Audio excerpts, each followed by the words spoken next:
ले लगा ना जी महाराज चेक कराई ना, हम ना काम करेंगे। हाँ गरीब के आवाज, गरीब के नेता है। मिलता ना हमनी ना पी सक, गरीब के मिलता मन दिक्कत कितना बा? मिलता कागज पर बंद बा, धरातल पर बंद नहीं के दारू। कागज पर बंद बा, धरातल पर बंद नहीं के। तू चाचा दारू पिए वाला पकड़ा था, बेचे वाला वॉइस करता दूताला घर में एसी लागल ओकरा घर में, ओकरा के पुलिस नहीं के पकड़त, रोड पर पी के जाता ओकरा सुन कहाँ जा रहा है, इधर आओ आप पकड़ के गाड़ी में धर। ये किसान के हम लोन माफ करवा देनी मोदी जी। 15 लाख खाता में आई सब। हाँ 15 लाख खाता में आई, मोदी जी भेज देनी सब झूठ के रोजो बकरी उतरली सो जी, भैंस उतरली सो। श्री कहनी हो सरकार वैसन के बा बकरी 400 देखले बानी, देखी नीतीश साहब मर दो जी माना सब एयरपोर्ट रहुआ देखले बानी, सभ्य में बाना यार कहाँ सभ्य में एयरपोर्ट बकरी उतरली रोजो हो जी गया, रोज 4 बजे जाइए देखिए 200 बकरी एकदम बकरी उतरे वाला। जीता तारा ना चंचल पासवान जी 10 लाख वोट से। परिवर्तन का लहर है ना, इंडिया गठबंधन का सरकार बनने। गरीब को पैसे नहीं है, FIR को कर जेल ठेलिए। सुनिए ना हमारा भी बात सुनिए, बच्चा हमारा मोदी जी कहता है ये लाओ वो लाओ, बच्चा को भी छोड़ना पड़ता है कागजात के चलते। इधर तो रउआ नेता के ऊपर लागेला कि 9वीं फेल हो, ये लोग कहेला बेड़ा महंगाई वो लोग के कहे लो कि महंगाई बहुत चरम सीमा पर बा, लेकिन 300 कुमार के मंगल राज ह, लूट हत्या के राज रहे उनकर, उ राज जौन लालू यादव के रहे उ गरीब के राज रहे, तारी लोग के फ्री रहे, मछली मारे के मलाह लोग के फ्री रहे। आज मुकेश सहनी जे नेता जे टिकट दिले बारे उनको सुरक्षा ले लिहल जाता, ये तंत्र महापर्व। और इस लोकतंत्र के महापर्व में जितनी भी पार्टियां हैं पूरी ताकत झोंक दी है, जो अपने अपने क्षेत्र में यानी अपने अपने संसदीय क्षेत्र में चुनाव जीतने के लिए। इसको लेकर तमाम कार्यकर्ता जो है आते हैं, अपने पार्टी का प्रचार करते हैं। आज उन्हीं कार्यकर्ताओं से बात करने की कोशिश करते हैं कि क्या गोपालगंज में क्या होने वाला है, इस बार किस मुद्दे पे चुनाव होगा। बात करते हैं तमाम जो ये कार्यकर्ता दिख रहे हैं, ये तमाम कार्यकर्ता जो है इंडिया गठबंधन के कार्यकर्ता हैं। क्या हाल बा? ठीक बा। क्या लगता अब की बार महागठबंधन जीती? दाग मारा लोग कहता कि जिला में हल्ले नहीं कहे, एनडीए ही जीतता। रहुआ वही सबके प्रचार करता नहीं का लागता? लोग कह रहा है भाई, एनडीए वाले लोग कह रहे हैं। एनडीए के लोग नहीं खे कहतू, एनडीए के जे दलाल लोग बहु घूम घूम के कहता। सारा जनता अब की बार महागठबंधन के साथे बा और एकदम यहाँ से चंचल पासवान के जीत हुई, एमे कोनो रहुआ शक संदेह के बात नहीं खे। कितना अंतर हुई? अब की बार जीत के मार्जिन 2 लाख से भी ज्यादा रही। तो इहो नेता के ऊपर लगाओ था कि जंगल राज रहे, जब रहे तो का कैले। तो इस 17 साल में नीतीश कुमार के मंगल राज ह, लूट हत्या के राज रहे उनकर, उ राज जौन लालू यादव के रहे उ गरीब के राज रहे, तारी लोग के फ्री रहे, मछली मारे के मलाह लोग के फ्री रहे। आज मुकेश सहनी जे नेता जे टिकट दिले बारे उनको सुरक्षा ले लिहल जाता, ये तंत्र भिड़का के तो काम कइल जाता। और वह कहता नहीं कि सरकार काम नहीं के, सरकार हम नहीं की कहत, एनडीए लोग कहता भाई हमारा पर क्या कही। वो तो खुदे बड़का झूठा पार्टी के लोग ह, वो खुद लोग झूठा लोग ह, भरम पैदा करेला, धर्म मजहब के नाम पर वोट लेवेला, लोग के लड़ावेला, फंसावेला, केस करावेला, वो का लोग बोली।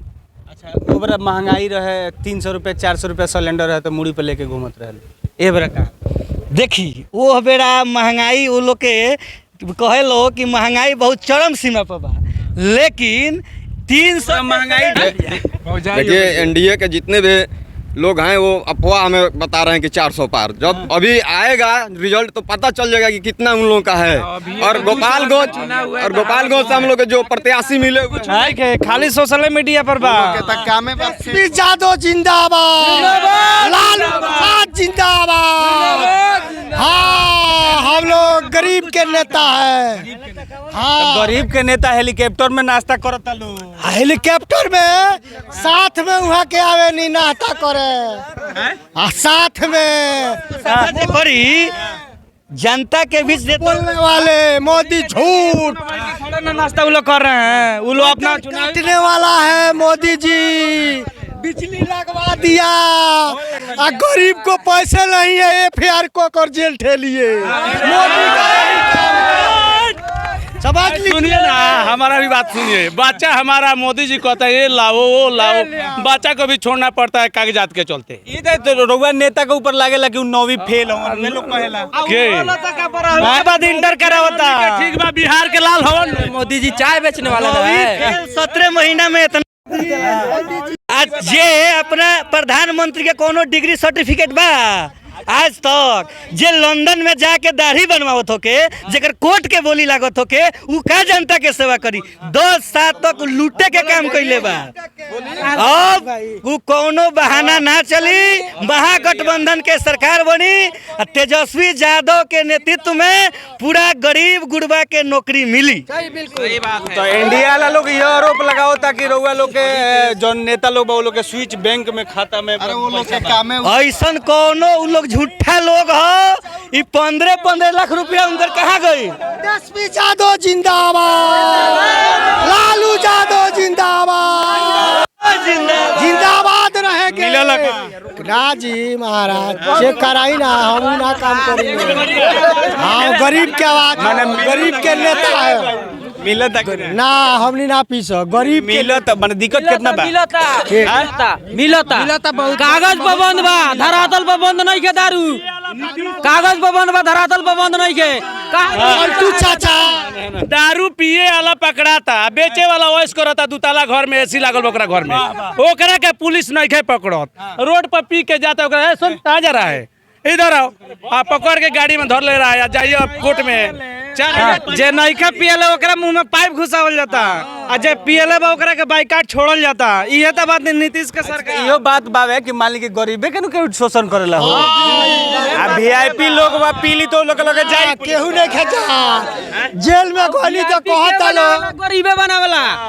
VIP अपने से VIP ना बनला, गरीब के ताकत से VIP बनेला। गरीब अपन वोट देवेला तो एबरा जाके खड़ा होला।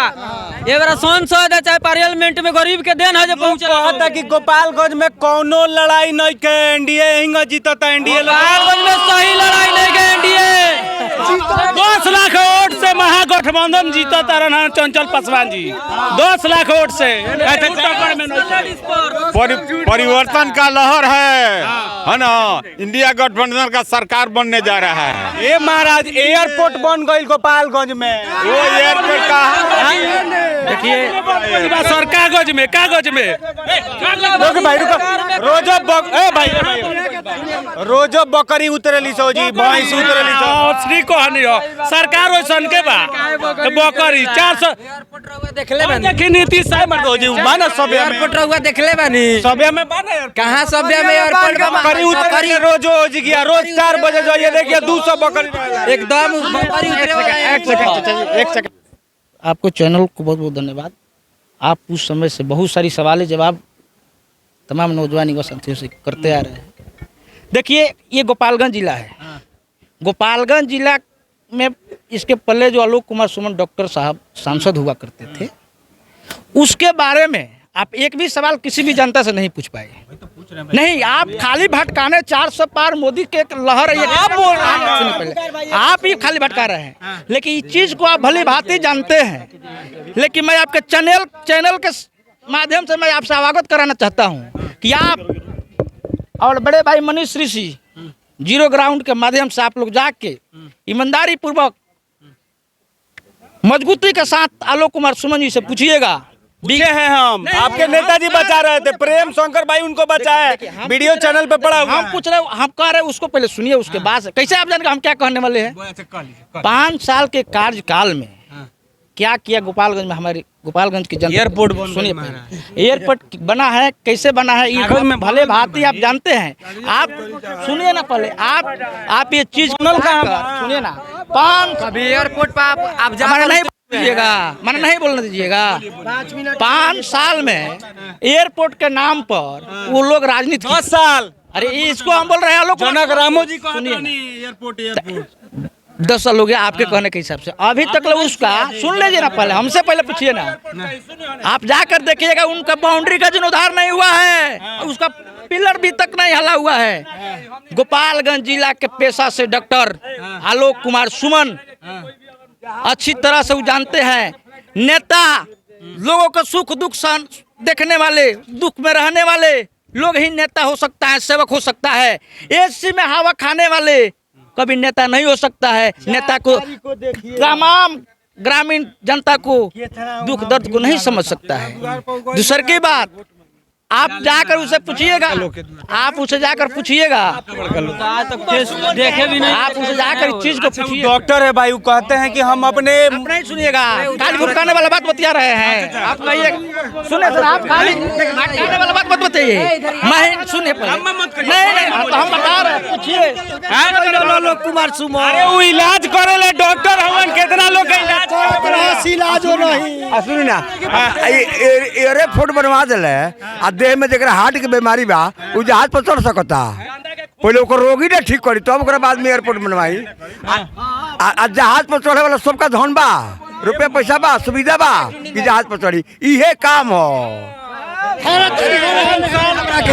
मोदी जी कहले रहनी कि किसान के हम लोन माफ करवा देनी मोदी जी। 15 लाख खाता में आई सब। हाँ, 15 लाख खाता में आई, मोदी जी भेज देनी। सब झूठ के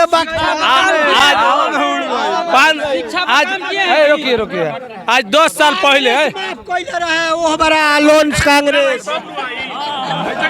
हाय देखिए 10 साल पहले मोदी जी अपने मुंह से बोले थे, 10 साल पहले मोदी जी अपने मुंह से बोले थे बिहार के लिए 125 करोड़ पैकेज दे रहे हैं। मोदी जी का छोड़ी, गोपालगंज के सांसद कहले कि हम डॉक्टर हैं, हम तमाम लोग के इलाज कइले बानी, सब लोग हमरा के वोट दे। तो हमनी गरीब के वहाँ के खून चूसले बानी, इलाज कइले बानी। आज तक ले चेहरा भी नहीं खिला वहाँ के इलाज नहीं क्या कोई नहीं, खून चूसले बानी हमनी के। ये बताइए, आज तक शिक्षा पर इतना पैसा खर्चा किए हैं, कभी मास्टर जब अपने बच्चे को मास्टर नहीं पढ़ा सकता है तो दूसरे को बच्चे का क्या भविष्य बनेगा? अपने बच्चे को प्राइवेट स्कूल में पढ़ाता है और दूसरे का बच्चा जाएगा सरकारी स्कूल में पढ़ने के लिए।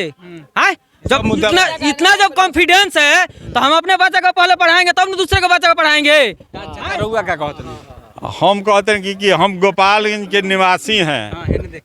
5 साल में आज तक डॉक्टर साहब के आलोक कुमार सुमन के हम लोग परछाई नहीं देखे हैं। नहीं देख ना अबे नहीं किए हैं। पहले कि हम लोकप्रिय नेता हैं, गरीबों के नेता हैं। गरीबों का नेता कैसे आप हैं? काम कीजिएगा, काम कीजिएगा तब ना लोकप्रियता होगा। काम कीजिएगा तब ना। कोई काम नहीं किए हैं, कोई काम नहीं किए हैं। सरकार है कि ये तमाम कर्ज करता है जो कहीं ना कहीं वर्तमान में जो यहाँ के सांसद हैं आलोक कुमार सुमन, उनसे काफी नाराज है।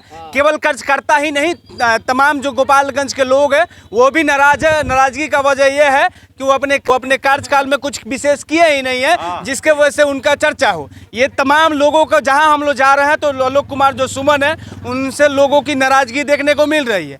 ये बातें हम नहीं कह रहे हैं, ये तमाम लोग कह रहे हैं। आपको ये वीडियो में देख सकते हैं, चाहे वो विपक्षी हो चाहे वो तमाम लोग हैं, फिर भी उनके पास ये जो है कहीं ना कहीं ये सुनहरा मौका है। इस बार वो अपने नेता को किसको इस बार चुनाव में समर्थन करते हैं ये वक्त बताएगा। ये तमाम लोग थे जो महागठबंधन के कार्यकर्ता थे, इन लोगों ने मोदी जी पर और वो इंडिया गठबंधन के तमाम बड़े बड़े नेताओं पे अपना बातें कही, तंज कसा।